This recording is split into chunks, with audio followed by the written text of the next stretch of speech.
Les amis, Shabbat Shalom. Shabbat Shalom. Nous faisons ce cours pour la Yeshua Shelema de toute l'humanité. Bezrat Hashem, en avance. Donc,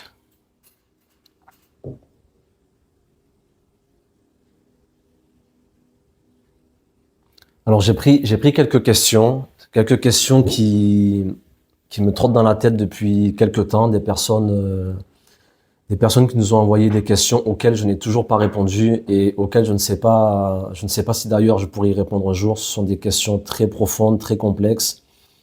Et comme on en parlait justement tout à l'heure, c'est vrai que parfois j'aborde des thèmes, même tout le temps, et je ne réponds jamais vraiment, ou je ne vais jamais, on n'aboutit jamais ce que l'on démarre. Mais il faut comprendre que la Torah, c'est un puits inépuisable, ce sont des profondeurs et des profondeurs, et en fait, il est très difficile d'aborder un thème et de le finir. C'est impossible parce que, comme je le disais une fois, nous avons affaire à l'infini, à l'En-Sof.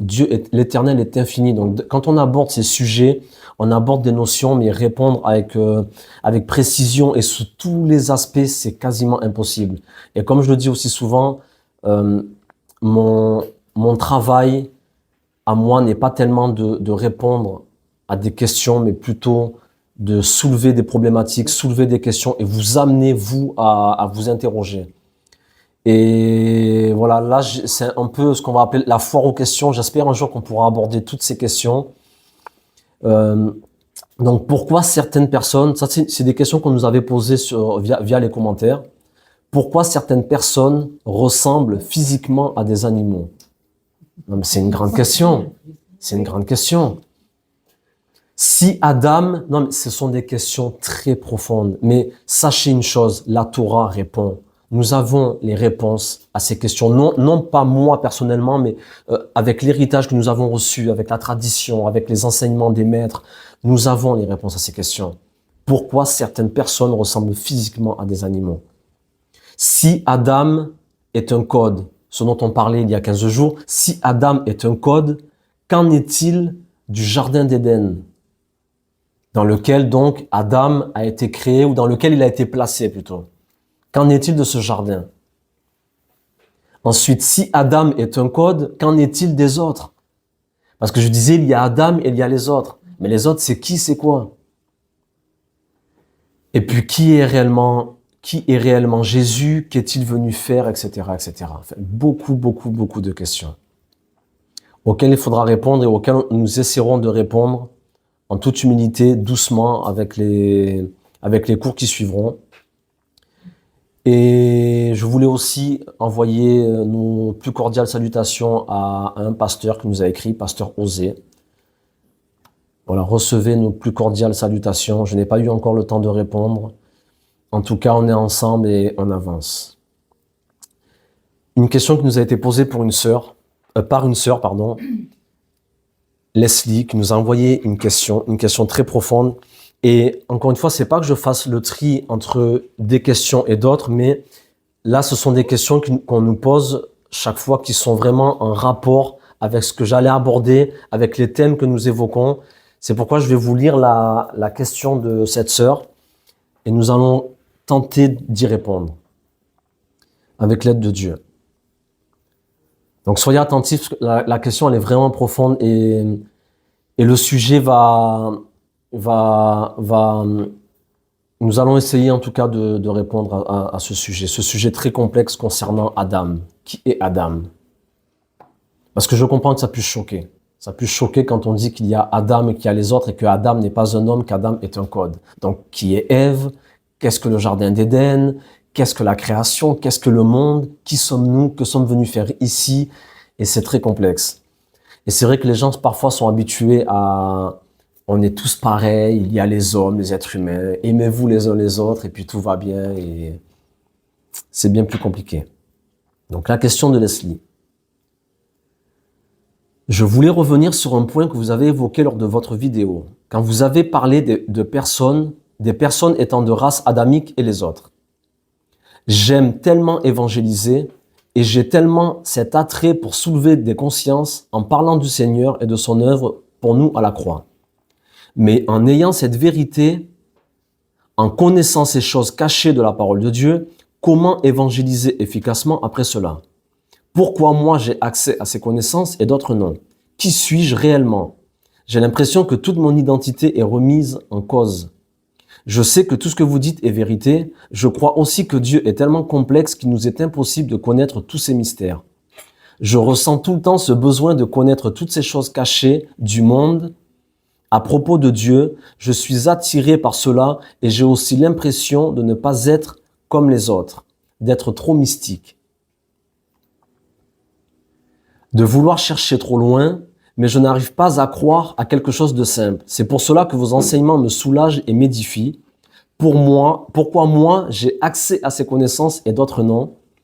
Qui suis-je réellement? J'ai l'impression que toute mon identité est remise en cause, que tout ce que je savais n'est qu'utopie et que la réalité est bien plus complexe et en même temps extraordinaire, mais terrifiante aussi. Car je veux croire que je suis véritable enfant de Dieu et descendante d'Adam, sinon mon existence ici-bas est vaine. Pouvez-vous m'éclairer sur ce sujet, s'il vous plaît? Profond, parce que c'est vrai que c'est pour ça que ce sont des sujets très difficiles à aborder, parce que c'est vrai que ça remet en cause beaucoup de choses. Qui est mon conjoint? Qui est mon voisin? Mais qui est mon père? Qui est mon frère? Qui sont mes enfants? D'où est-ce que je viens? Qui suis-je? Et là, nous voyons que cette sœur nous a dit à plusieurs reprises dans son commentaire très intelligent, qui suis-je réellement? Qui sont les autres et dans quel monde évoluons-nous? Et c'est pour ça que c'est un sujet très complexe et hypersensible. Et voilà, avec l'aide de Dieu, nous allons essayer de répondre un peu et approfondir dans qui est Adam. Et pour commencer, j'aimerais dire une chose, c'est que ce qu'il faut comprendre fondamentalement, c'est que nous les êtres humains que vous voyez là sur la terre, le problème que nous avons, c'est que nous ne voyons pas les choses telles qu'elles sont, mais nous voyons les choses telles que nous sommes. Je répète, nous ne voyons pas les choses telles qu'elles sont, donc telles qu'elles sont réellement, en tant que vérité absolue, nous voyons les choses telles que nous sommes. C'est-à-dire que tu vois les choses d'après la perception déjà que tu as de toi-même et d'après qui tu es toi-même. C'est pourquoi moi souvent j'insiste à savoir que nous devons savoir qui nous sommes. Lorsque tu auras compris qui tu es, là tu pourras percevoir le monde non plus tel que tu es de façon animale ou de façon sans connaissance, mais tu verras les choses telles qu'elles sont réellement. Mais pour ça, tu dois savoir qui tu es toi-même. Et pour revenir à ce sujet justement que la dame nous pose, comment évangéliser efficacement? Parce que je disais lors du cours dernier, arrêtez d'être frustré à vouloir évangéliser tout le monde et à vouloir sauver tout le monde et à vouloir rentrer tout le monde dans le plan de Dieu. Il faut savoir que la Torah s'adresse à une catégorie d'individus. Et là, je sais que c'est choquant. Mais vous remarquerez que c'est pourquoi il y a autant de guerres dans les religions, autant de problèmes, parce que tout le monde veut amener toute l'humanité à sa cause. Et si je ne te ramène pas à ma cause, alors tu es perdu, tu es foutu, tu iras en enfer et il n'y a rien pour toi en fait. Vous devez comprendre que la Torah s'adresse à une catégorie d'individus, que Yeshua est venu pour quelque chose, mais pour quelque chose de précis, et qu'on ne peut pas tout mélanger dans ce monde. Et quant à évangéliser, il faut savoir que évangéliser, c'est-à-dire annoncer la bonne nouvelle aux gens, c'est une bonne chose. Mais vous devez savoir que pourquoi je dis ne soyez pas frustrés quand vous évangélisez? Parce que vous ne pourrez jamais ramener tout le monde à votre cause. Jamais. C'est peine perdue. Et quand je dis ne vous frustrez pas, c'est parce que tout le monde n'est pas apte, et ça j'insiste, tout le monde n'est pas apte à entendre le message et tout le monde n'est pas apte à comprendre ce que vous comprenez. Et moi j'aimerais vous dire une chose, c'est entre guillemets, le problème que j'ai eu avec un frère il y a quelque temps de cela, où on parlait un peu de ces notions et il ne comprenait pas. Et je lui disais, tu sais, tu dois comprendre une chose, mon frère. Moi, je ne parle pas à tout le monde. Je ne suis pas là pour parler à tout le monde. Je suis là pour parler à une catégorie d'individus. Et je sais que ceux qui vont se connecter à nous, en fait, ceux qui se connecteront à nous, ce ne sont que ceux qui peuvent comprendre le message que moi je donne. Parce que je ne m'adresse pas à tout le monde. Et là, c'est choquant parce que la plupart des pasteurs auxquels vous avez affaire, ils ont un message pour l'humanité. Mais vous voyez bien que ce message ne concerne pas l'humanité. Donc, que fait-on aujourd'hui? Pour que les gens rentrent et adhèrent à leur message, qu'est-ce qu'ils font? Ils diluent le message. Et aujourd'hui, vous verrez que c'est pourquoi on ne parle quasiment plus de la sainteté. Même les concepts là que nous évoquons de qui est Adam, que Adam c'est un code. Le jardin d'Éden, qu'est-ce que c'est? Et cette connaissance s'est perdue. Pourquoi? Parce qu'on veut à tout prix aujourd'hui remplir des salles, remplir des lieux et remplir des églises. Aujourd'hui, en réalité, le problème que nous avons, c'est que si tu n'as pas une méga church, si tu n'as pas 1 million de followers, si tu n'as pas une église avec 3 000, 5 000, 10 000, si tu n'ouvres pas des églises de partout, et si tes églises ne sont pas remplies, tu n'es plus un homme de Dieu. Donc aujourd'hui, en fait, la preuve ou la véracité de ton ministère, il se démontre que par le chiffre des fidèles qui sont dans ton église ou qui sont membres de ta communauté. Donc, qu'est-ce qu'on fait? On fait des concerts où aujourd'hui, je m'excuse, vous le verrez sur certaines pages où on en parlait tout à l'heure, où vous voyez aujourd'hui le rap gangsta qui est rentré dans l'église, les grosses chaînes, ces dreadlocks, et franchement exactement pareil que dans le monde. Et forcément, dans ces églises, vous allez voir une jeunesse, mais toute une jeunesse en train d'adhérer, en train d'adorer, mais ils adhèrent à quoi en fait? Le problème, il est là. Donc, évangéliser, annoncer la bonne nouvelle, c'est bien, mais le problème, c'est qu'aujourd'hui, pour attirer les gens, parce qu'aujourd'hui, les gens sont devenus obsédés par il faut attirer des foules. Mais le message n'est pas pour les foules. Et c'est là que je répète ce que disait Yeshua dans Matthieu chapitre 24. Il en sera du même qu'au temps de Noé. Il en sera de même. À l'avènement du Fils de l'homme, du Ben Adam, il en sera de même. Et là, ce que je vais introduire aujourd'hui, soyez très concentrés parce que Dieu m'a mis à cœur de commencer à parler dans les cours précédents. Et là, nous allons vraiment faire, avec l'aide de Dieu, une suite de cours où nous allons aborder cette problématique de ce qui s'est réellement passé et de ce qui va se passer dans la fin des temps. Et nous allons aborder nous allons essayer d'aborder avec précision ce qui s'est passé lors du déluge, qui était noir et pourquoi 8 personnes seulement ont été sauvées. Je vous parlais des races hybrides, du mélange qu'il y avait eu avec les Néphilim, avec les êtres tombés qui se sont mélangés aux filles des hommes et qui ont créé toute une population hybride que Dieu a dû détruire par les eaux du déluge. Et Yeshua a dit, il en sera de même. Qu'est-ce que ça veut dire? Et dans les temps à venir, nous allons aborder toute cette problématique, toutes ces complexités. Mais pour cela, il faut comprendre que arrêtez de vous frustrer à vouloir sauver toute l'humanité. Et encore une fois, quand je dis sauver, c'est sauver dans vos esprits à vous. Parce que vous devez comprendre que Dieu a un plan de salut pour toutes ces créatures. Mais toutes ces créatures ne sont pas Adam. Est-ce que ça veut dire que Dieu n'aime pas les autres? Non. Et ça, je sais que c'est choquant. Mais comment? Donc moi, je suis Adam et l'autre non? Mais je ne suis pas. Quand je dis que je suis Adam, je ne suis pas en train de dire que Dieu m'aime plus à moi qu'à l'autre. Je suis en train de dire que moi, il y a une inscription dans mon ADN et que je suis un être que l'on appelle Adam, un Ben Adam, comme le disait Yeshua. Le Fils de l'homme est venu pour. D'accord? C'est très complexe, mais quand je dis ça, je ne suis pas en train de dire que Dieu aime moins l'autre que moi. Je ne suis pas en train de te dire que Dieu t'aime plus toi que ton mari, par exemple. Dieu a aussi un plan de salut pour lui. De la même manière qu'il a un plan de salut pour une fourmi, il a un plan de salut pour Adam, il a un plan de salut pour les autres. Mais l'autre, ce n'est pas toi et toi, tu n'es pas l'autre. Et ça, je vais vous donner un semblant de réponse. Pourquoi ce n'est pas enseigné dans les milieux religieux, ni dans la synagogue, ni dans l'église, ni dans la mosquée. Pourquoi?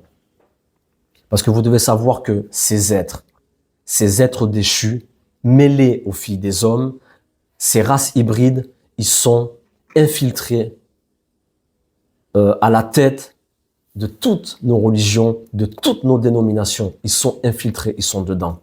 Et c'est eux qui tiennent, c'est eux qui ont le pouvoir religieux, c'est eux qui ont le pouvoir des religions. Donc, vous doutez bien qu'ils ne vont pas vous enseigner ces choses au risque de se démasquer eux-mêmes. Donc, on a voilé le message, on a dilué le message. Mais tout ce que je vous dis là, c'est biblique. Et pour reprendre cette anecdote de cette discussion que j'avais avec ce frère, lorsque l'on parlait des adamiques et que je lui disais que moi, je ne m'adresse pas à tout le monde.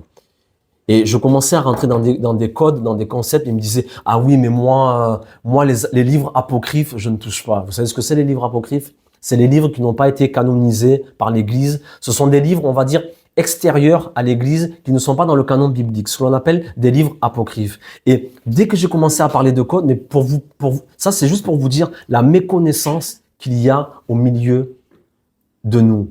Et je vous dis, c'est pas un frère qui s'est converti hier.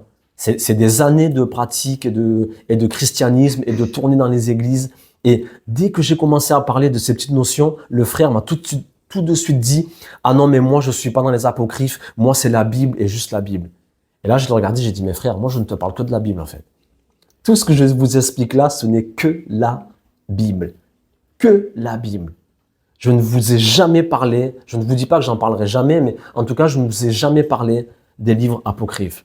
Tout ce que nous évoquons là, c'est la Torah. Et rien que la Torah. Et pour vous dire sur la conversion, pour répondre à la question de la sœur, qui disait, j'aime tellement évangéliser, et j'ai tellement cet attrait pour soulever des consciences en parlant du Seigneur et de son œuvre pour nous à la croix. D'accord? Mais donc, en sachant tout ça, quand je leur ai dit, quand j'ai dit au peuple, du coup, que il y a les adamiques et les autres, du coup, je pense que c'est éveillé peut-être en elle cette crainte ou cette gêne d'aller évangéliser peut-être à des hommes ou à des femmes qui ne seraient donc du coup pas adamiques et donc pas aptes à recevoir ce message. Vous devez savoir que moi, quand je dis que je ne parle pas à tout le monde, vous devez savoir aussi que moi, je ne convertis pas tout le monde et je ne baptise pas tout le monde. Et vous devez comprendre que dans les églises où vous irez souvent, on fait venir des foules, des gens, je vous dis, qui ont reçu le message de l'évangile et qui sont touchés. Et que l'on convertit, mais en foule, des masses que l'on convertit du jour au lendemain et que l'on fait rentrer dans l'église. Et que l'on fait rentrer dans la Kéila. Et ces gens, ils sont, entre guillemets, d'après eux, et d'après même les autorités et les hommes de Dieu, ils sont sauvés. Ils ont eu accès au salut. Vous devez savoir une chose, le monde spirituel, c'est dangereux. Dangereux. Moi, avant, non pas de vous convertir, parce que la conversion, c'est un processus de cœur, c'est vous-même qui vous convertissez au Seigneur. Mais avant de vous faire entrer, on va dire, dans l'alliance, avant de vous plonger, de vous faire passer par les eaux du baptême, parce que les eaux du baptême, c'est un rituel. C'est un rituel puissant. C'est pas juste un symbole. Mais pourquoi je ne baptise pas n'importe qui et pourquoi je ne ferai jamais rentrer n'importe qui dans cette alliance, dans l'alliance d'Abraham? Parce que le monde spirituel, c'est dangereux. Si je ne t'enseigne pas, si je ne te dis pas de quoi il s'agit, tu te crois sauvé, tu te crois en paix et en sécurité. Mais vous devez savoir une chose, lorsque vous rentrez dans ce que l'on appelle l'Église, vous rentrez dans une guerre avec le monde spirituel, avec le monde des ténèbres. Et aujourd'hui, ça tombe bien, on en parlait aussi, justement, c'est le solstice d'hiver, le jour le plus ténébreux de toute l'année, le 21 décembre. Et vous devez vraiment comprendre que c'est la conversion entre guillemets, c'est rentrer en guerre avec un monde hostile. C'est ça, se convertir. Mais quand vous annoncez, entre guillemets, un faux évangile, Dieu t'aime, venez tous et vous serez sauvés. Vous exposez les gens, en fait. Vous exposez les âmes. Vous les exposez réellement. Lorsque tu rentres dans la communauté des saints, tu quittes un monde Un monde qui est hostile à ce que tu es en train de devenir. Et tu dois savoir une chose, à partir de ce jour-là, tu seras en guerre avec ce monde. Tu seras en guerre avec les démons, tu seras en guerre avec les principautés, avec les autorités, jusqu'à la fin des temps. En guerre contre Amalek, etc. Nous sommes en guerre. Nous livrons... Non, mais... l'anniversaire de Macron. En plus, c'est l'anniversaire de Macron, oui. Joyeux anniversaire, monsieur le président Macron. Non, mais même ça, même qu'on aime Macron, qu'on n'aime pas, en tout cas, c'est une autorité qui a été établie sur notre nation, et ces autorités sont mises en place par l'Éternel, qu'on le veuille ou non, pour des plans précis, etc., etc. Bon, ce n'est pas le sujet. En tout cas, voilà, je pense avoir plus ou moins répondu à notre sœur, mais vous devez savoir que lorsqu'on amène une personne au Seigneur, qu'on lui annonce la bonne nouvelle, donc on lui annonce, si vous voulez, la croix, vous devez savoir que cette personne, quand nous la faisons rentrer, entre guillemets, nous en parlerons un jour, nous la faisons rentrer dans une base militaire. Cette personne doit être enseignée et équipée, recevoir les armes et savoir qu'elle est rentrée dans un combat spirituel. Et si vous n'êtes pas prêt pour ça, restez chez vous. Restez dans le monde, mais n'entrez pas. N'entrez pas pour polluer l'église, n'entrez pas pour corrompre la base militaire que le Seigneur lui-même a constituée, que l'on appelle, si vous voulez, l'église ou la Keïla. Ça, il faut le comprendre. Il faut le comprendre. Si vous n'êtes pas prêts, nous les gens, quand nous voyons qui ne sont pas prêts, tu veux garder ta cigarette, tu veux garder tes péchés, tu veux garder ta vie, tu veux garder toutes les folies qu'il y a dans ta tête, moi je n'ai pas besoin de toi dans la communauté des saints. Si le message, tu ne le comprends pas, si le message il ne te parle pas, je vais mettre alors dans mon église ou dans ma communauté du Snoop Dogg pour te séduire. Non mais par exemple, je vais mettre du Rihanna et on va mettre là des prostituées en train de danser en mini collé serré avec des talons aiguilles, des ongles jusque là et des cils jusqu'ici. Non mais pour vous séduire et vous faire rentrer dans la communauté des saints. Et on va faire quoi de vous après? On va faire quoi de vous après? Quand vous allez arriver et rentrer là dans l'église, tous en chaîne à nord comme ça, wesh, vas-y, frérot, et ça parle comme ça au pasteur. Wesh, frérot, comment ça va? Wallah, la vie de ma mère. Non, je m'excuse, c'est pas ça. C'est pas ça. Et toutes ces âmes, non, je suis très sérieux. Moi, quand je dis je sais à qui je parle, je sais à qui je parle. Je parle aux hommes de Dieu. Je suis très sérieux. Vous allez faire quoi avec ces gens-là? Ces gens, ils sont sauvés? Peut-être que ce message-là, il ne les concernait même pas. Mais pour remplir vos églises, vous avez fait quoi? Vous les avez séduits. Ces jeunes fragiles, cette jeunesse en manque de repères, vous les avez séduits par du bon son, par des concerts. Et on les fait rentrer. Et toute leur vie, ça sera ça. Sauf que quand une personne se convertit, elle rentre en guerre, elle rentre dans une base militaire et on doit les équiper, ces âmes. Les équiper. Elles doivent changer. Changer, exactement. Donc c'est dangereux, on ne blague pas. C'est pourquoi moi je sais à qui je parle. Et moi je n'ai pas besoin de foule. Et ça je voulais le dire aussi, moi je suis très fier de vous. Et je suis très heureux de vous avoir parmi nous, très heureux. Et je n'ai pas besoin qu'on soit 500 millions. Je n'ai pas besoin du tout. Je préfère être avec 10 adamiques, formés, équipés, et qui pourront faire plus de dégâts dans le monde spirituel que 1 million de fous dans une salle qui ne savent pas qui ils sont. Je vous dis la vérité. Vraiment, moi je suis fier de vous et je suis très heureux et vous êtes juste exceptionnels. Et merci. Merci beaucoup. Donc, le thème, Adam n'est pas un homme, c'est un code. Excusez-moi pour l'introduction un peu longue, mais des fois c'est nécessaire de remettre les choses à leur place. Et je ne pense pas que Yeshua, dans tous les cas, accepterait tout ça. Et je vous dis qu'il va, comme il a fait dans son temps, qu'il a tout cassé dans le temple, dans la maison de son père, il fera la même chose.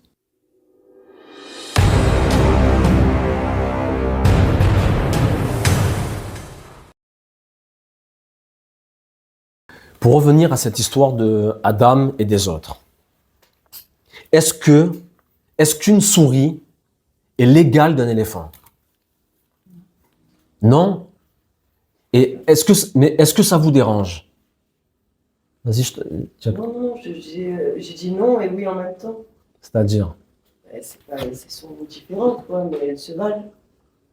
elles se valent, mais ce sont deux êtres totalement différents. Totalement différentes. La souris ne fera jamais ce que fait un éléphant. Non. Un éléphant ne fera jamais ce que... L'un n'est pas mieux que l'autre, quoi. Exactement, chacun a son poste, chacun son travail. Regarde la souris par rapport à l'éléphant, elle paraît faible. Mais la souris qui, elle, pourra s'enfuir par le petit trou tout petit comme ça, elle, ça c'est sa force. L'éléphant, lui, ne pourra pas le faire. Mais est-ce que la souris et l'éléphant sont égales? Non. Dieu a trouvé bon de créer une souris et un éléphant. Autre question, est-ce que le cèdre du Liban, c'est un arbre, une plante dont la Torah parle beaucoup, le cèdre du Liban, le majestueux cèdre du Liban, est-ce que le cèdre du Liban est l'égal d'un platane? Non. Mais est-ce que Dieu préfère l'un ou l'autre? Dieu a créé l'un pour une chose et l'autre pour une chose. Autre question, est-ce que l'or et l'argent, est-ce que l'or est l'égal de l'argent? En matière de valeur ou de... Non. Et donc, Adam n'est pas l'égal des autres. Est-ce que Dieu n'aime pas les autres? Non. Adam, c'est Adam, les autres, ce sont les autres. Et lorsque nos frères et sœurs dans l'Église, les chrétiens ou autres, lorsqu'ils arrivent à comprendre que la souris n'est pas l'égale d'un éléphant, pourquoi tu vas te fâcher ou te mettre en colère ou te dire que je suis un hérétique ou que je suis mystique ou que je te donne des sources apocryphes pour t'expliquer ce que je t'explique? Si tu n'es pas frustré de savoir qu'un éléphant n'est pas l'égal d'une souris, alors ne sois pas frustré quand je te dis que Adam n'est pas l'égal de l'autre. Dieu a créé l'un comme l'autre. Et nous le voyons même, je crois, dans le livre de Romains, qui dira au potier, pourquoi m'as-tu créé ainsi? Et Dieu a trouvé bon de créer des vases à usage vil et d'autres à usage noble. Et ça, c'est la volonté de Dieu. Et qui es-tu, ô toi? Qui es-tu, toi, ô homme, pour contester avec Dieu? Dieu a trouvé bon de créer Adam. Et il a trouvé bon de créer les autres. Et ça, là, j'introduis pour les cours qui vont succéder, où l'on parlera, on rentrera en profondeur dans qui est Adam et ce qui s'est passé lors du déluge. Et qu'est-ce qui s'est même passé dans les générations pré-adamiques? Parce que vous devez le savoir, lorsque Dieu a créé Adam, je vous ai dit, Dieu n'a pas créé l'homme. Dans Genèse chapitre 1, verset 26, Dieu n'a pas créé l'homme, Dieu a créé Adam. Parce qu'il y avait déjà des hommes sur la terre. Des hommes. Il y avait déjà des hommes. Et dans Genèse chapitre 1, verset 26, il y a donc 5785 années précisément, Dieu a créé Adam. Il n'a pas créé l'homme. Et c'est là que je vais vous prouver par la Torah que la science ne s'est jamais trompée. Lorsque l'Église a voulu s'opposer à la science, mais la science, ce ne sont pas des gens stupides, les scientifiques. Quand ils vous disent qu'il y a des civilisations qui ont 20 000 ans, 30 000 ans, qu'ils ont retrouvé des cités enfouies, et les religieux, ah non, Dieu, le monde, c'est 6 000 ans. Non, non et non, non. C'est Adam, 5785 ans. Avant, il y avait autre chose. Et cette autre chose, on en parlera dans les cours à venir. Là, nous sommes dans Adam. Et regardez, même pour revenir sur l'or et l'argent, Dieu, quand il a construit le temple qu'on dit le temple de Salomon, pour tel ustensile, il réclamait de l'or. Vous me ferez cet ustensile en or pur. Est-ce que l'argent est venu contester pour dire, mais pourquoi tu ne me choisis pas? Suis-je moins bien que l'or? Il y a l'or, il y a l'argent. Il faut le comprendre. Donc ne soyez pas frustrés. Lorsque vous comprenez des choses, les compréhensions que vous avez, c'est pourquoi moi je vous dis, je sais qui je suis et je sais à qui je parle. Ça peut paraître prétentieux et c'est pas grave. Alors je suis prétentieux. En tout cas, je sais à qui je parle. Et ceux qui ne peuvent pas comprendre le message que Dieu m'a donné de vous adresser, ça ne me gêne pas, en fait. Ça ne me gêne pas. Je ne suis pas là pour parler aux autres. Vous comprenez? Je sais que c'est un peu choquant parce que, non, mais je vais pas dire inédit, mais c'est vrai que, on va dire que c'est un message c'est le message de la fin des temps. Tout simplement. Donc, Adam, c'est qui, c'est quoi? Vous avez déjà un peu compris que Adam, c'était un code. Voilà. Que Adam, c'était, je vous avais dit 45, et que Adam, parce que Adam, c'est Aleph, Dalet, Mem. C'est, ou en français, A-D-A-M. Adam. Quand les gens ils disent Adam, ils ont même appelé aujourd'hui leurs enfants Adam, parce qu'ils pensent que c'est un prénom. Adam. Adam, c'est 3 lettres. Mais Adam, c'est aussi, comme je le disais, si on écrit Adam en hébreu, vraiment dans la langue hébraïque courante, Adam, c'est le sang. Quand on va dire, je sais pas moi, Adam, un prélèvement du sang, on va dire Adam, le sang. Donc, Adam, c'est un code. Adam, ça veut dire aussi le sang. Et je vous disais que dans le sang, il y avait l'inscription de Yud Ke Vav Ke dans le sang de l'homme. Donc, c'est très, très complexe. Très complexe. Voilà, je vous disais que l'infini était dans le Dam, donc Aleph. Donc, Adam, c'est Aleph dans le Dam. C'est Aloufo Shel Olam dans le Dam. Ok? Lorsque l'âme illumine le sang, qui est le support physique de l'âme vitale, du corps, le Nefesh, alors cet être est appelé Adam. En fait, Adam, c'est l'illumination de l'âme dans le sang. Bon, c'est complexe, mais en fait, ne peut être identifié d'Adam que celui qui est revêtu de l'âme que l'on appelle la Neshama en lui. Parce que tous les êtres vivants que vous voyez là se mouvoir sur la terre des hommes, qui vous ressemblent et qui font les mêmes choses que vous, eux, ce sont des âmes que l'on appelle Nefesh. Ce sont des âmes, vous les voyez vivre et subsister par la force qui est en eux, que l'on appelle la force Nefesh, qui est aussi dans le sang. Mais Adam, c'est autre chose. C'est une dimension, Adam. Et vous devez savoir que, je vais essayer de faire simple et rapide parce que j'ai déjà beaucoup parlé.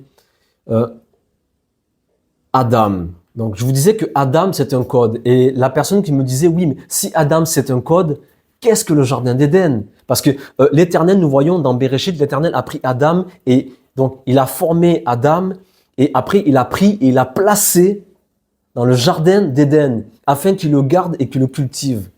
Mais donc, c'est quoi le jardin d'Éden? Si Adam, c'est un code, le jardin d'Éden, c'est quoi? C'est vraiment un jardin. Où il y avait donc Adam, c'est un jardinier en fait. J'en avais parlé déjà une fois, mais le jardin d'Éden, ce qu'on appelle le paradis, ce que les chrétiens ou les musulmans ont appelé le paradis. En fait, ce sont des codes. Ce sont des codes. Adam a été placé dans un jardin, dans le Gan Éden. Déjà donc nous voyons donc déjà que Adam n'était pas dans l'Éden, il était dans le jardin d'Éden. Il était dans le Gan Éden. Vous comprenez? Comme il y a, par exemple, je sais pas moi, il y a Versailles et il y a le jardin de Versailles. Mais le jardin de Versailles, est-ce que c'est Versailles? Non. Il y a le palais, il y a Versailles et il y a le jardin. Et Adam n'était pas en Éden, il était dans le jardin d'Éden. Donc, le Gan Éden, c'est quoi? Et l'Éden, c'est quoi? Pour te contrarier, Laura, voilà, je répondrai pas, mais comme je le dis souvent, non, c'est parce que, non, mais j'aime, si vous voulez, j'aime à éveiller un peu, à vous stimuler, parce que ça va animer en vous une passion mais je veux savoir, c'est quoi tout ça? Et c'est ça qui est intéressant. C'est que vous puissiez grandir, mais en ayant cet éveil en vous qui va toujours vous animer, parce que vous devez savoir aussi une chose. Après, il faut être aussi stratégique dans la vie. Si je te dis, par exemple, c'est impossible de tout te dire maintenant, mais si je te dis tout, ben, après tu sais et c'est fini. Là, en fait, le but, c'est de toujours éveiller. Voilà, mais et ça, c'est bien, c'est une bonne chose. Et même vous, ça vous permettra aussi d'apprendre comment enseigner, de comment stimuler les gens, comment leur amener de l'éveil. Et la connaissance, elle sert aussi à ça. Je vous dis franchement, la connaissance, ça ne sauve pas. Yeshua sauve. La connaissance ne sauve pas, mais la connaissance a quelque chose de particulier quand même. Mais déjà, la connaissance fait taire aussi les détracteurs et les opposants. Vraiment. Parce que moi, je le vois, des fois, les gens, ils savent tellement pas quoi dire de ce qu'on dit qu'au final, ils disent des trucs. Ah, tiens, t'avais une mèche là, et t'es un peu. Non, mais tu vois. Non, mais c'est pour te dire. Au final, parce que. Non, mais la connaissance, c'est ça aussi. Elle fait taire les opposants, finalement. Donc, Dieu a créé Adam, qui est un code, Aleph dans le Dam. Mais Dieu a créé, a fait sortir un être que l'on appelle Ève de Adam. Dieu a fait sortir la femme de Adam. Mais si Adam est un code, donc Ève c'est quoi? Rava. Ça veut dire qu'il y a deux codes peut-être pour les hommes et pour les femmes. Non? Il y a deux codes, ouais. Mais là, tu vas trop loin pour moi même. Attends, tu vas me perdre là. C'est intéressant ce que tu dis. Oui, il y a deux codes, mais c'est un code dans le code finalement. Parce que si Rava est un code, ce code était dans le code. La moitié du code. La moitié du code. On va voir ça. C'était la moitié d'Adam. C'était la moitié d'Adam, on va voir. Les mathématiques vont nous dire si c'était la moitié d'Adam. Non, en tout cas, c'est très intéressant. Je vous dis, la Torah, c'est passionnant. Ça, moi, je m'étonne que on ait appelé ce livre Ancien Testament comme un livre, les livres des Juifs. Et nous, on s'est concentré sur quelques lettres, en fait, qu'on appelle les évangiles et les lettres de Paul, mais je le répète, qu'ils ne sont que des lettres. Que des lettres, non pas que je diminue ces écrits, mais ce ne sont que des lettres adressées à des communautés. Et les gens ont fait de ça le Saint Graal, en fait. Non, je vous dis, regardez, sur Adam, je peux vous parler jusqu'à la fin de ma vie. Jusqu'à 120 ans, Bezrat Hashem. Je peux vous parler juste de Adam. De quoi on parle? Donc, nous voyons bien, rien que là, je vous donne la preuve. Je vous donne la preuve scripturaire et pour répondre à la question du frère qui me disait « Ah oui, mais ça, c'est les apocryphes, les livres interdits. » Pourquoi je vous dis déjà que Adam n'est pas un homme? Parce que si Adam était un homme, comment une femme pourrait sortir de Adam? Si Adam est un homme, c'est un homme, il y a l'homme et la femme. Donc Adam, déjà, c'est quoi? Si on part du postulat que Adam serait un homme, pourquoi il sort une femme de Adam? Tu sors une femme de Adam et tu me dis que Adam c'est un homme? Donc Adam c'est quoi? On ne sait pas. Asexué, androgyne, c'est quoi Adam? Rien que là tu vois que Adam c'est pas un homme. Adam c'est pas un homme. La question a souvent été posée dans tous les cas. Est-ce que c'était un androgyne? C'est quoi Adam? Donc, pourquoi Adam? Le mot Adam, comme nous l'avons vu, parce que Adam a été tiré de la poussière de la terre. Et Adam, c'est Adama. Ok? Adama, on dit c'est la terre dans la Torah. Et question. Pourquoi on appelle aussi la terre Eretz? Quand on dit la terre d'Israël, on dit Eretz Israël. Donc, il y a la terre Eretz et il y a la terre Adama. Donc, question, est-ce qu'il y a plusieurs terres? Non, Eretz, c'est le pays, la terre du pays. Et Adama, c'est la terre, la matière. Non. Parce que nous voyons que les animaux ont été créés à partir de la terre Eretz et non pas Adama. Donc, question, est-ce qu'il y a plusieurs terres? Et même pas tous les animaux. Non, mais c'est pour ça que je vous dis les amis, c'est juste fabuleux, la Torah, ma génération, et moi ma souffrance c'est ça, parce que ma génération n'a pas encore compris ce qu'était la Torah. Donc question, y aurait-il plusieurs terres alors? Et même au sujet d'Adam, je vous dis les amis, même au sujet d'Adam, nous voyons à un moment donné Adama, et après nous voyons Eretz. On avance. Donc, Adam, c'est 3 lettres. Nous avons vu Aleph, Dalet même, égale 45. Parce qu'il y a une sœur aussi qui me disait, je voyais dans son commentaire qui était émerveillée par tout ça, et elle me disait, mais Jonathan, il y a bien plus dans cela, il faut que tu nous dises, etc., de développer. Mais développer, ça serait prendre trop de temps. Et c'est vrai que le temps nous presse parce que je le dis, oui, nous sommes à la fin des temps et les temps sont courts, les temps sont mauvais. C'est pourquoi j'essaie d'aller vite de donner beaucoup d'informations pour ne pas trop nous étaler parce que nous avons trop de choses à dire, trop.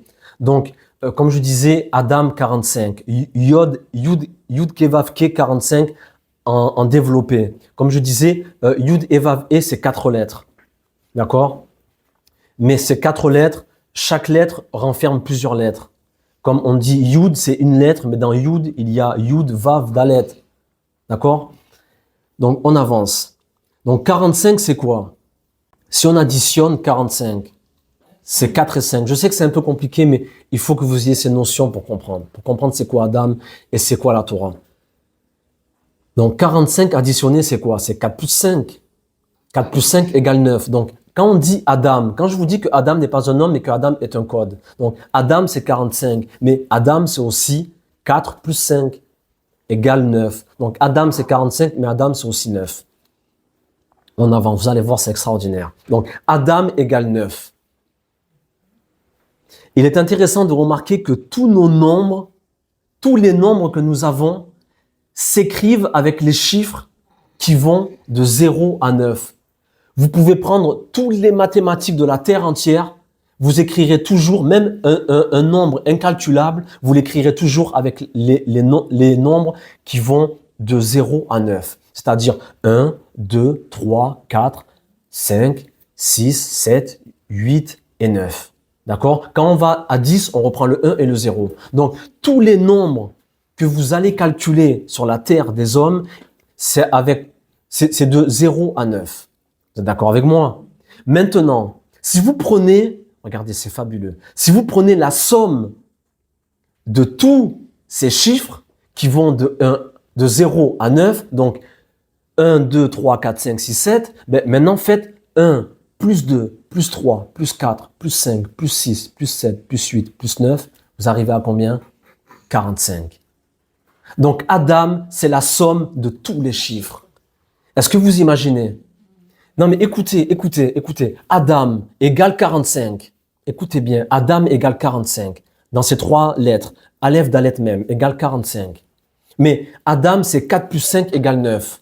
Et nous avons 9 chiffres, ni plus ni moins. La somme de ces 9 chiffres, additionnés les uns derrière les autres, égale 45. Donc, Adam égale 9 et nous avons 9 chiffres. Quand vous additionnez les 9 chiffres, vous avez 45. Donc, Adam, s'il vous plaît, chrétiens, musulmans, juifs, mes frères et sœurs, Adam, c'est quoi? Adam, c'est la somme de toutes les chiffres qui a été créé, nous n'oublions pas, Betselem Elohim. Non pas à l'image de Dieu, mais avec l'image, avec le tselem de Dieu. On avance. Ensuite, 45. Vous allez voir, c'est incroyable. 45. 45, c'est un nombre. 45, c'est un nombre.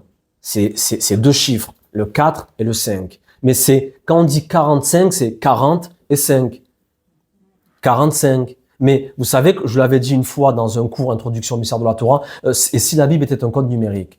Mais 45, donc 45, c'est un chiffre, mais c'est aussi des lettres en hébreu. Et donc 45, ça s'écrit en hébreu. Donc si tu veux écrire en hébreu 45, tu vas écrire même et. Parce que 40 égale même et 5 égale et. Donc, même et écrit en hébreu, ça donne le mot ma. Je sais que c'est compliqué, mais vous réécouterez le cours même 10 fois s'il le faut. Mais donc, 45 qui est Adam, qui est 4 plus 5 égale 9, la somme de tous les chiffres, etc. Mais écrit en hébreu, 45 c'est même et, qui veut dire, qui s'écrit ma. Et ma, ça veut dire quoi? Non, et ma, ça veut dire quoi? Eh bien, les amis, ma, ça veut dire quoi? C'est vrai? Quoi? Ça veut dire quoi? Ça veut dire quoi? Ma, ça veut dire quoi? Tu veux dire, ça veut dire quoi? Ma, ça veut dire quoi? Là, on peut rester 1 heure. Ma, ça veut dire quoi? Eh bien, Ma est égal au mot. ma, ça veut dire quoi? Oui, ouais, toi, what, quoi. What? Donc, ma signifie quoi? Et l'être humain, donc Adam, est aussi ou encore un quoi? C'est-à-dire une question, c'est-à-dire un questionnement. Et là, on va rentrer un peu dans les profondeurs de ce que vous vivez sublime et merveilleuse génération. Et vous tous qui vous posez des questions, mais pourquoi je me sens différent des autres? Pourquoi, écoutez, pourquoi vous tous là qui êtes avec moi, vous m'avez toujours dit, mais pourquoi moi je me pose toujours des questions et lui s'en pose pas? Parce que Adam signifie Quoi? même et 45 quoi? L'Adam est un questionnement. L'Adam est une question. C'est pourquoi tu verras que toi, tu te poses des questions en permanence. Et l'autre, non, il est là, il vit tranquille. La guerre, les trucs, les tsunamis. Et tu trouves pas qu'il y a un problème un peu sur la Terre? Quoi? Non, mais pourquoi ces gens-là ne se posent pas de questions? C'est étrange. Et vous m'avez souvent posé cette question d'ailleurs. Pourquoi ils se posent pas de questions, ces gens?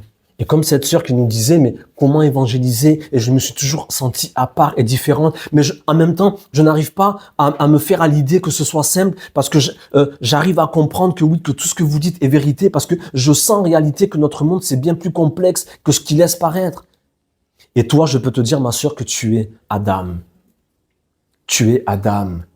Rien que par le fait déjà de te poser des questions comme ça sans cesse, de te faire presque de l'auto-persécution pour comprendre. Ça, c'est parce que en toi, il y a le questionnement. Et ça, c'est Adam. Et vous devez savoir, frères et sœurs, non pas pour diminuer les animaux que j'aime et que j'élève, mais qui sont différents. Comme je le disais, la souris n'est pas un éléphant. Le cèdre du Liban n'est pas un platane. L'or, ce n'est pas l'argent. De la même manière, les animaux, ce n'est pas Adam. Et un animal ne se pose pas de questions. Un animal fait ce qu'il a à faire. Est-il mauvais? Est-il moindre que moi? Je n'ai pas dit ça. C'est un animal. Il ne peut pas se poser les questions que moi je me pose.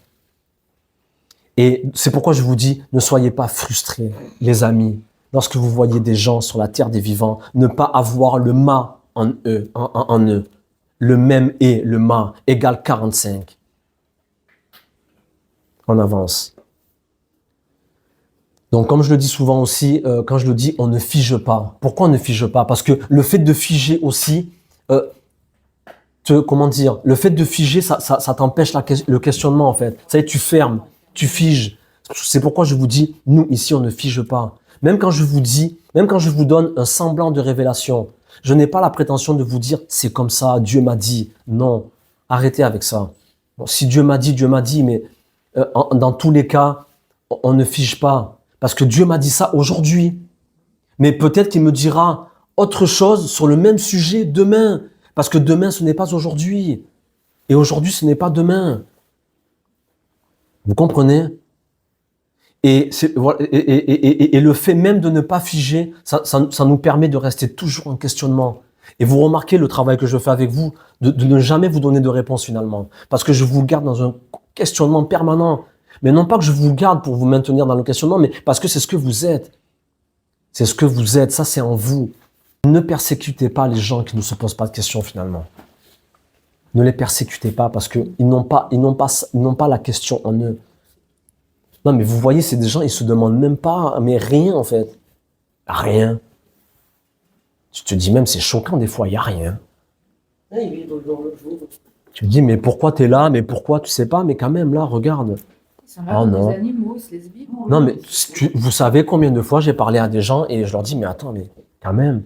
C'est pour ça, pour ça, je vous dis, l'étude, c'est intéressant aussi parce que ça t'évite et ça te permet aussi de vivre en paix avec toi-même, avec les autres. Moi, des fois, je parlais à des gens avant, mais je comprenais pas, je m'énervais, j'étais pas bien, t'es frustré. Mais pourquoi tous ils viennent pas? Pourquoi ils se convertissent pas? Et pourquoi? Et quand tu parles avec les gens, des fois, ils te disaient, mais ah non, non, moi je me pose pas toutes ces questions. Ah moi en fait, non mais carrément tu dis, ah moi je me pose pas de questions en fait. Ben voilà, là aujourd'hui tu viens de comprendre pourquoi. Ils n'ont pas le mal. Ils n'ont pas le ma, ils n'ont pas le 45 en eux, ils n'ont pas yod kevavke en eux. Ils ont quoi alors? Ils ont autre chose. Alors, comme je t'ai dit, ma soeur, il y a la souris, il y a l'éléphant. Mais ils ont quand même quelque chose à faire. Ils ont quelque chose à faire, bien sûr, ils ont quelque chose. Ça, on en parlera. Alors donc il y a des niveaux après, dans d'autres, enfin, à la fin des temps, ils n'iront pas au même endroit alors du coup. Il y a des endroits. Il y a plusieurs terres. Il y a l'Éden, il y a le Gan Éden. Il y a beaucoup de choses, les amis, beaucoup de choses. Et le problème de la religion, c'est que comme on veut rentrer tout le monde, on veut mettre tous les œufs dans le même panier, qu'est-ce qu'on fait? Eh bien, on adapte le panier aux gens pour qu'ils rentrent. Mais c'est pas ça. L'évangile, ce n'est pas ça. La Torah, ce n'est pas ça. Dieu ne nous a pas appelés à ça.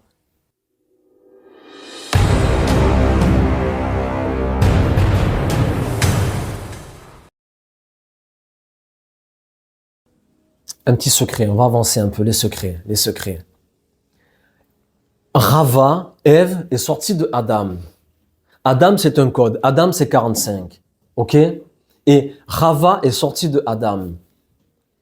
Et figurez-vous que Rava, ce sont aussi 3 lettres qui ont pour valeur numérique 19.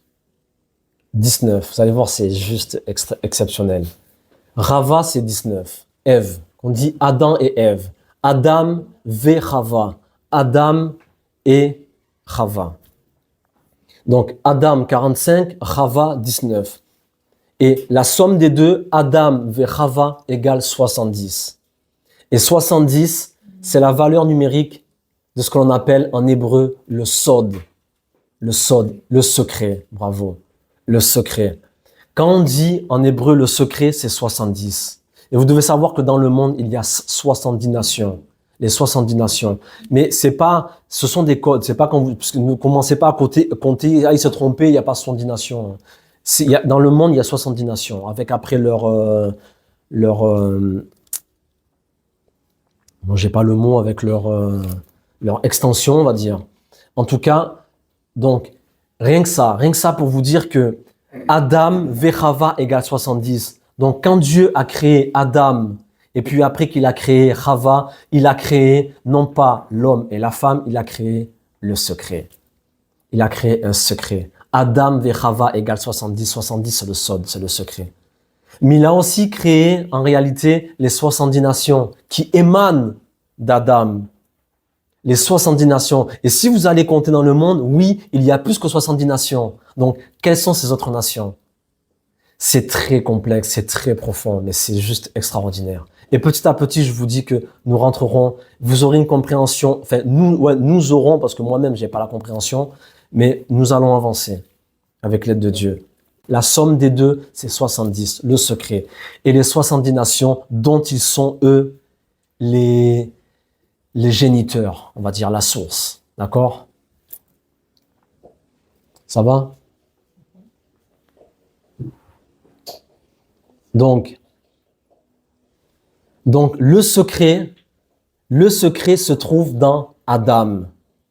Et l'Éternel a dû sortir le 19 du 45 pour révéler le secret. Et là, on va rentrer dans ce que vous aimez les femmes, quand on vous élève et quand vous leur envoie des fleurs. Non, mais regardez, c'est juste fabuleux. Même quand les maîtres disent, et même quand Rav Dinovich le disait souvent, la délivrance viendra des femmes. La délivrance viendra de la femme. Qu'est-ce que la femme? Et souvent, je vous ai dit, la femme, c'est... Et là, je parle aux hommes. Et là, je parle aux hommes. Attention à vous, femmes. Vous ne savez pas qu'est-ce que la femme. Vous ne savez pas. Vous ne savez pas. Non, mais moi, je fais très attention. Moi, je vous dis, avec ma femme, je tremble. Parce que non, je parle pas de ça. Je parle de ce qu'est la femme. De la qualité de ce qu'est la femme. De ce que... Non, mais regardez, je vous disais, Adam, c'est 45.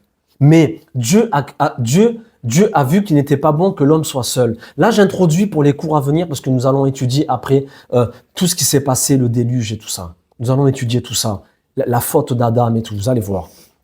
Donc, Dieu a vu que l'homme était seul et qu'il lui fallait une aide. Donc déjà, là, j'aimerais vous dire une chose. Comprenez bien. Là, je parle aux hommes, mais à vous aussi, les femmes. Mais n'allez pas après frapper vos maris et leur dire, parce que c'est très élevé, mais il faut le comprendre. Donc, Dieu a donné la femme, il a donné Ève à l'homme, pour que la femme soit son aide. Mais ça veut dire quoi? Et donc là, l'homme a cru que la femme, ça devait être son larbin, en fait. Fait que ça devait être quelque part son chien, en fait. Non, mais c'est ce qu'ils ont compris. Mais comprenez bien. Si Dieu a sorti Ève de l'homme pour que Ève soit son aide, ça veut dire quoi? Ça veut dire que l'homme, tout seul, il ne pouvait pas s'en sortir et qu'il avait besoin d'une aide. D'accord? Mais donc, en réalité, elle, la femme, elle n'a pas besoin d'aide. La femme n'a pas besoin d'aide. La femme n'a pas besoin d'aide. C'est l'homme qui a eu besoin d'une aide pour accomplir son plan et sa mission. Qu'a fait l'Éternel? Il a fait sortir Rava de Adam. Il a fait sortir le 19 du 45. Donc, Adam, en tant que 45, il avait en lui le Yud Kevavke. Mais en révélant l'intériorité de Adam, qui est Rava, donc en faisant sortir le 19 de Adam, qu'est-ce qu'il a révélé? Il a révélé le secret. Parce que nous avons vu que la somme de Adam et Rava, c'est 70, c'est le secret. Donc, le secret, en réalité, se trouve dans la femme. Elles sont contentes. Hein. Non, mais c'est puissant. Je vous dis, c'est trop beau. C'est trop beau. Et ça, bon, je vais aborder un petit truc, mais ça, je vous dis franchement, je l'ai reçu que ce matin quand j'étais entre le sommeil et le réveil. Donc, quand j'étais tu sais, t'as cette phase, tu sais, souvent le matin, quand t'es pas encore là dans le monde réel, mais t'es entre deux, en fait. Ouais, voilà, c'est ça.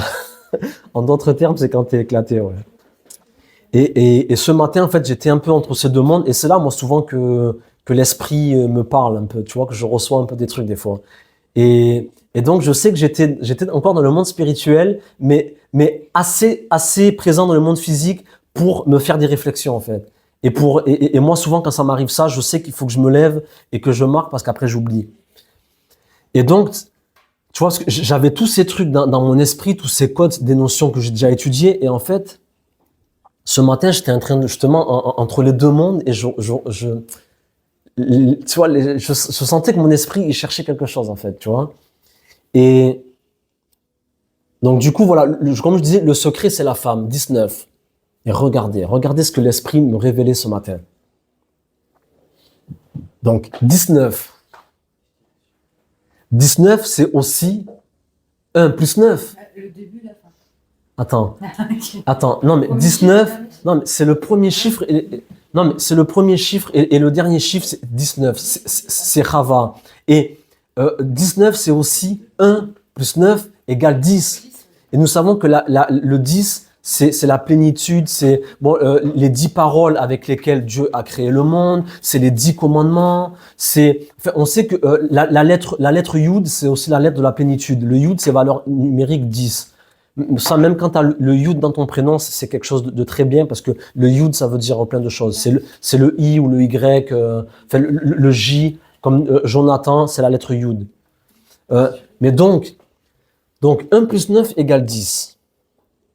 Mais écoutez, Adam, donc Rava égale 19, mais Rava égale aussi 10. 1 plus 9 égale 10. Mais Adam, nous avons vu que Adam était égal à 45. Mais Adam égale aussi 4 plus 5 égale 9. Donc, en valeur encore développée, quand tu prends Rava égale 10 et Adam égale 9, 10 plus 9 égale combien? Égale 19, égale encore la femme. Tu retombes encore sur le secret de la femme. Bon, ça, je peux pas le développer parce que je l'ai eu que ce matin, là, fraîchement réveillé, et j'étais en train de comprendre ces notions-là. Donc, 10 plus 9 égale 19, égale Rava, égale beaucoup de choses. Mais c'est là que vous voyez que qu'est-ce que Adam, qu'est-ce que Rava? Et comme le disait la sœur, qui suis-je réellement? Qui sommes-nous? Qui sommes-nous?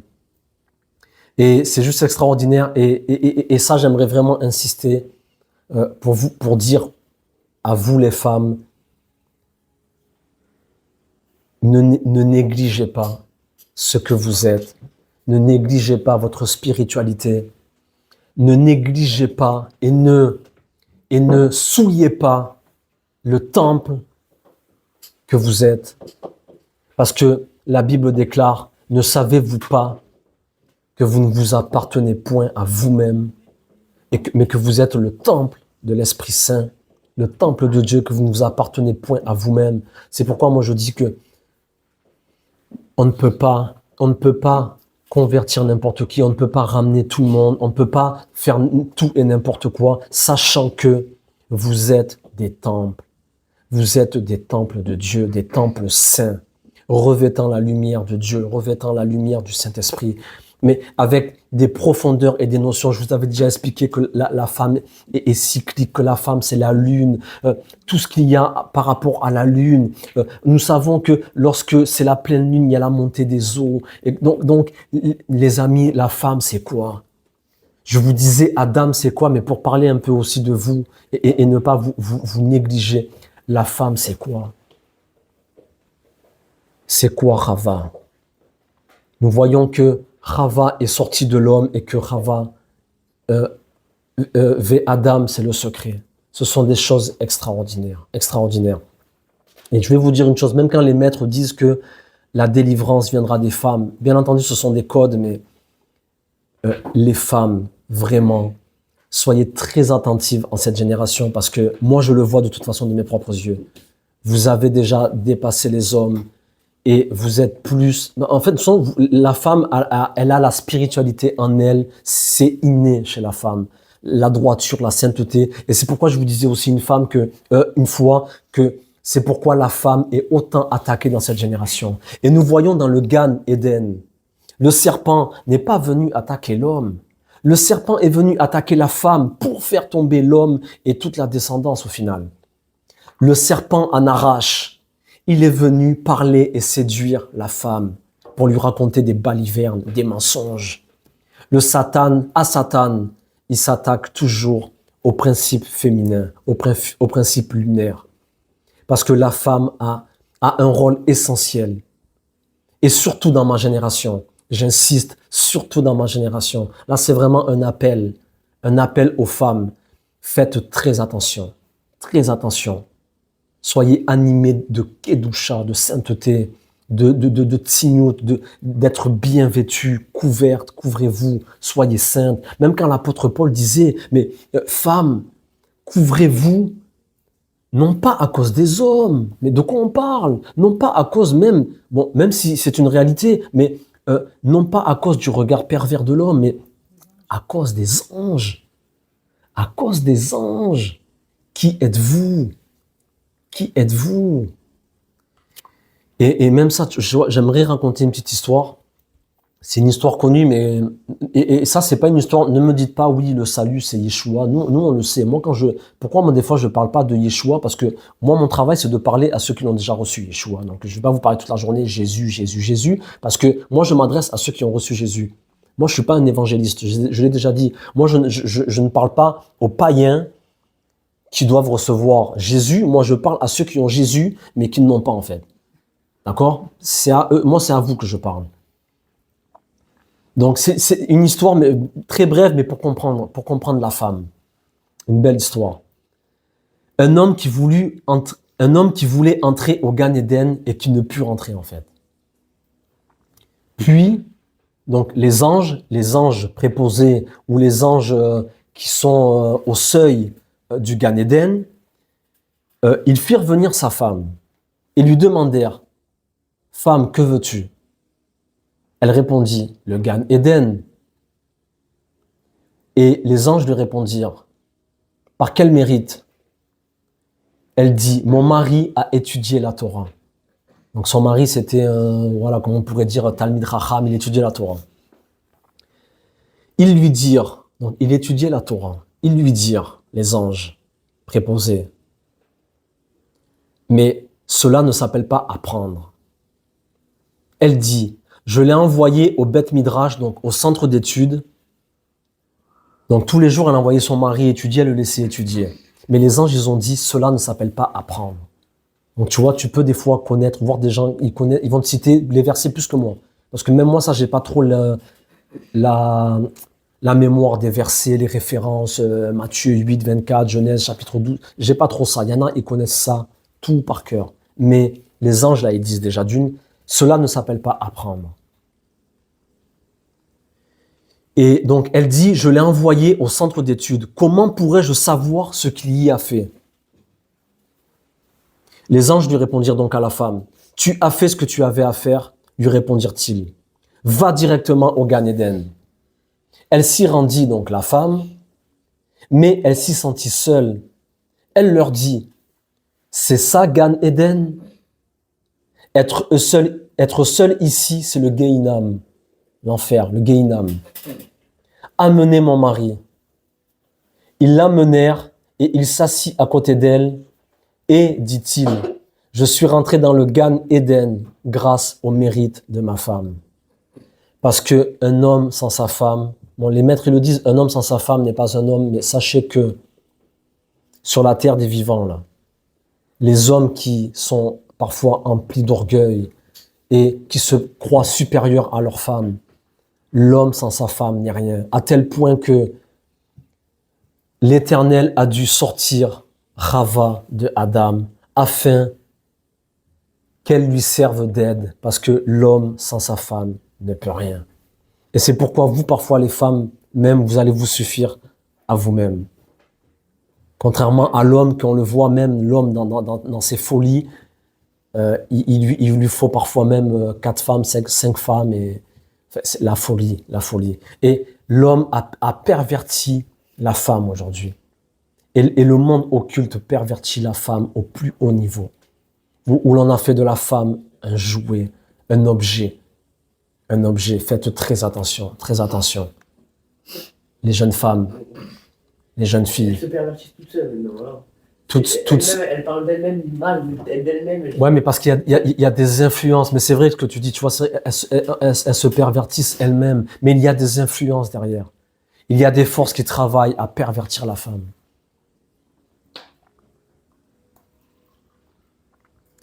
Et pour finir, vous savez, j'aimerais vous dire une chose sur Adam, parce que c'est une phrase que moi j'ai gardée, que j'avais reçue il y a des années par un rave, mais je sais plus si c'était le rave Tutu ou un autre, mais moi il me semblait que c'était lui. C'est une phrase que j'ai toujours gardée toute ma vie, parce que vous savez, souvent les gens, ils parlent d'Adam comme un vulgaire pécheur. Tu sais, Adam, c'est celui qui a fait sombrer l'humanité. Il est méprisé. C'est celui qui a fait sombrer l'humanité, la faute d'Adam, Adam le pécheur. C'est à cause de lui. Et dans certains courants même, les gens disent que Adam, il n'ira pas au paradis, qu'il est damné à vivre l'enfer pour l'éternité. Enfin, Adam, le vulgaire Adam, comme si c'était un vulgaire homme. Et j'avais entendu ça il y a des années. Et peut-être que je vous dis même, en toute humilité, peut-être que c'est grâce à cette parole qu'aujourd'hui j'ai réussi même à avoir toutes ces compréhensions de qui était Adam. Et je ne sais pas si c'est le Rav Tutu, mais il me semble peut-être. Et il avait dit, et ça m'avait marqué, je l'avais noté, je l'avais noté dans mon esprit. Là, je l'ai noté sur PC, mais je l'avais noté dans mon esprit. Et il avait dit ceci. Adam, on ne peut pas parler d'Adam, il avait dit. On ne peut même pas, nous, notre génération, on ne peut même pas parler. Donc, pour vous dire, mais pour qui vous prenez-vous en fait? On ne peut même pas parler d'Adam. Pourquoi? Et il avait dit, on n'a pas la bouche assez propre pour parler même d'Adam. De qu'est-ce que c'est Adam? Nous, pour qui nous prenons-nous? Nous n'avons pas la bouche assez propre pour mentionner même ces 3 lettres. Est-ce que vous imaginez comment c'est fort? Et moi, ça m'avait marqué, ça m'était resté. On n'a pas la bouche assez propre pour parler même d'Adam. Et tu vois, les années, chemin faisant, tu vois, tu commences à comprendre en fait, mais il avait tellement raison. Adam, c'est qui? Adam, c'est quoi? Mes frères et sœurs, Adam, c'est nous. C'est nous, Adam. Et Adam, c'est un concept.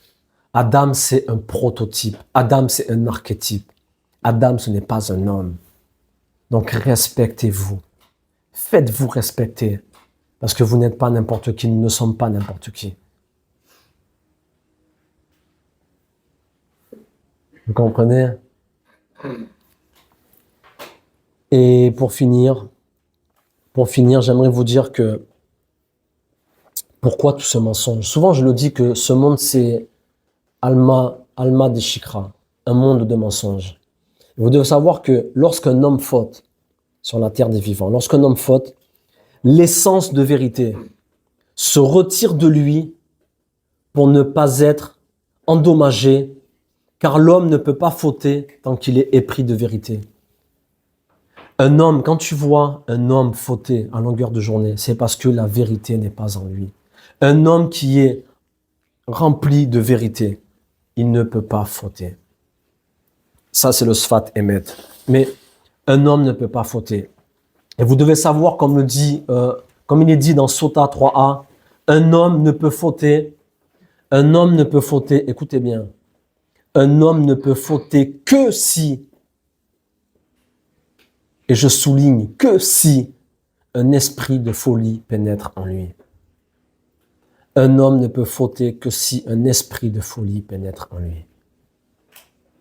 Et je vous dis, frères et sœurs, quand je vois nos communautés, nos soi-disant frères et sœurs, tous ces milieux-là, où l'on convertit les gens en foules, des foules et des foules et des foules. Je vous dis, les amis, je vous dis, l'esprit de folie est dans ces gens, et non pas l'esprit de Dieu, et non pas l'esprit de sainteté. Ils ne sont pas des temples reflétant la lumière sainte. Jamais de la vie. Jamais de la vie.